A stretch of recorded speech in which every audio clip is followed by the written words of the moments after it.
નમસ્કાર દર્શક મિત્રો, હું છું રૂપલ લુણીચિયા. સંપૂર્ણ ન્યૂઝમાં આપનું સ્વાગત છે.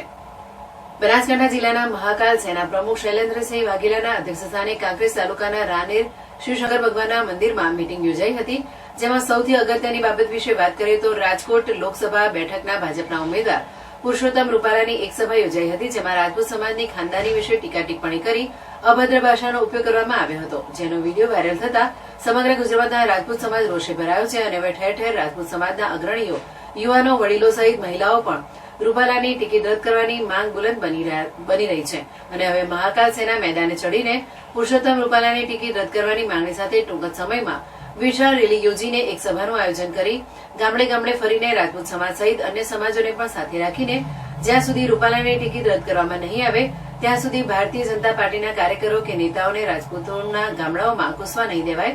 સરકાર તરફથી હજુ સુધી કોઈપણ પ્રત્યુત્તર ન મળતા રાજપૂત સમાજ લાલઘૂમ થઈ ગયો છે અને હવે જે કંઈ પરિણામ આવે પણ રૂપાલાને ઝુકાવવા હાકલ કરી છે. માટે હવે રાજપૂત સમાજ જાગી ગયો છે, ત્યારે રાજકોટ શહેરમાં પણ ક્ષત્રાણીઓએ રૌદ્ર સ્વરૂપ ધારણ કરી લીધું છે. રાજપૂત રાણીઓ જોહર કરવા માટે તૈયાર થઈ ગઈ છે અને રાજપૂતો કેસરિયા કરવા માટે તૈયારી કરી રહ્યા છે. ત્યારે સમગ્ર ગુજરાતમાં રાજપૂત સમાજની ખાનદાની ખુમારી અને આન બાન શાનથી જોવાય છે. ત્યારે એક નેતાના વાણી વિલાસ કરીને રાજપૂત સમાજને બદનામ કરી રહ્યા છે. તેના માટે કાળજી રાખીને યોગ્ય રીતે તૈયારીઓ શરૂ કરી દેવા માટે મહાસભા યોજાશે.